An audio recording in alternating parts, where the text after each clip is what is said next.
එක්තරා ආරාමයක සෙන් භික්ෂූන් භාවනාව ප්‍රගුණ කරමින් වැඩ සිටියා.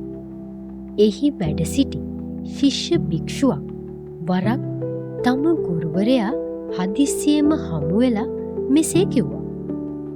ගුරුතුමනි, මට තවදුරටත් මේ විහාරස්ථානයේ ජීවත් වෙන්න අමාරුයි. මට මෙතනින් ඉවත් වෙලා සාමකාමී නිහඬ ආරාමයකට යන්න අවසර දෙන්න ගුරුතුමනි. මොකක්ද මේ විහාරස්ථානයේ ඇති වැරැද්ද? ගුරුතුමා ප්‍රශ්න කළා. ශිෂ්‍ය භික්ෂුව දුන්නේ මේ වගේ උත්තරයක්. ගුරුතුමනි, මේ විහාරස්ථානයේ සිටින අයට මගේ කැමැත්තක් නැහැ. ඔවුන් දේශපාලනය ගැන ඕනෙවට වඩා කතා කරනවා. ඒවට සම්බන්ධ වෙනවා. ඒ විතරක් නෙවෙයි, සමහරු මං ගැනත් ඔබ වහන්සේ ගැනත් අනිත් අය ගැනත් හැම විටම වැරදි දේ කේලම් වගේ දේවල් කතා කරනවා. තවත් සමහරු මුළු දවසම කරන්නේ ඕපදූප කියමින් කාලය නාස්ති කරන එක. මටත් මෙහි සිටියොත් මගේ අධ්‍යාත්මය දියුණු කරගන්න පුළුවන් වෙයි කියලා හිතන්න අමාරුයි. ඒ නිසා කරුණා කරලා මට යන්න අවසර දෙන්න. ගුරු භික්ෂුව තම ශිෂ්‍යයාට හොඳින් ඇහුම්කන් දීලා මෙහෙම කිව්වා. හරි, මම ඔබට යන්න දෙන්නම්. නමුත් යන්න කලින් අවසාන වශයෙන් ඔබ කළ යුතු දෙයක් තියෙනවා. ගුරු භික්ෂුව වතුර පිරුණු තේ හැන්දක් ගෙනත් ශිෂ්‍ය භික්ෂුවට දීලා මෙහෙම කිව්වා. ඔබ මේ වතුර පිරුණු හැන්දත් අරගෙන මේ ආරාමයේ වටා යන්න. ඒ යන අතරමඟ එක වතුර බිඳුවක්වත් බිම දාන්නේ නැතුව ඒක ආපහු අරගෙන එන්න ඕනේ. ඊට පස්සේ මම සාමකාමී ආරාමයකට යන්න අවසර දෙන්නම්. ප්‍රශ්නගත අවස්ථාවක් වුණත් සාමකාමී වෙනත් ආරාමයකට යන දැඩි අරමුණෙන් හිටපු ශිෂ්‍ය භික්ෂුව වතුර පිරුණු හැන්දත් අරගෙන හරිම පරිස්සමින් හෙමින් සම්පූර්ණම අවධානය දෙමින් එක බිඳුවක්වත් බිම දාන්නේ නැතුව ආරාමයේ වටේම ගිහින් තමන්ගේ ගුරුතුමන් ළඟට ආවා. තමන්ට දුන්නු වැඩේ හරියටම කරගන්න හැකි වෙච්ච හින්දා ශිෂ්‍ය භික්ෂුව හරිම සතුටින් තමන්ගේ ගුරුතුමා ළඟට ඇවිත් මෙහෙම කිව්වා. ගුරුතුමනි, මම ඒක කළා.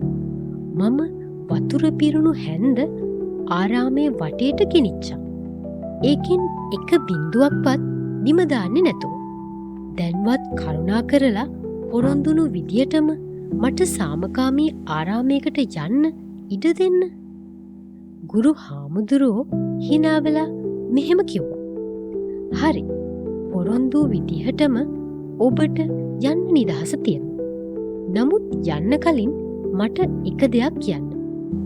ඔබ ආරාමයේ වටේට වතුර පිරුණු හැන්ද අරගෙන යන අතරතුර ඔබට දේශපාලනය ගැන කතා කරන භික්ෂුන් වහන්සේලාගේ හඬ ඇහුණත් ඔබ සහ අනිත් අය ගැන ඕපදූප කියන භික්ෂුන් වහන්සේලා කතා කරන දේ ඇහුණද? එහෙමත් නැත්නම් භික්ෂුන් වහන්සේලා නරක දේවල් කතා කරනවා ඇහුණද? ශිෂ්‍ය භික්ෂුව පිළිතුරු දුන්නේ නැහැ. ගුරු හාමුදුරුවනේ, මම හැන්ද ගෙනියන එක ගැන සම්පූර්ණයෙන්ම අවධානය යොමු කළා. ඒ හින්දා ඒ කිසිම ශබ්දයකට කන් දෙන්න මට වෙලාවක් තිබුණේ නැහැ. මට ඒ ගැන උනන්දුවක් තිබුණෙත් නැහැ. එතකොට ගුරු හාමුදුරුවෝ hina වෙලා මෙහෙම කිව්වා. බලන්න, ඔබ ඔබේ ඉලක්කයට සම්පූර්ණයෙන්ම අවධානය යොමු කරපු නිසා ඔබ වටා තිබෙන අනෙකුත් ශබ්දවලට සවන් දෙන්න ඔබට කාලයක් නැහැ. ඒ විතරක් නෙවෙයි, ඒ හින්දා කිසිම ඍණාත්මක සිතුවිල්ලක් ඇති වෙලත් නැහැ. අවධානයේ බිඳියාමක් වෙලත් නැහැ. හොඳින් මතක තියාගන්න. ඔබ මේ ලෝකේ කොහේ ගියත් ඔබට ඍණාත්මක පුද්ගලයන් හමු වෙන්න පුළුවන්.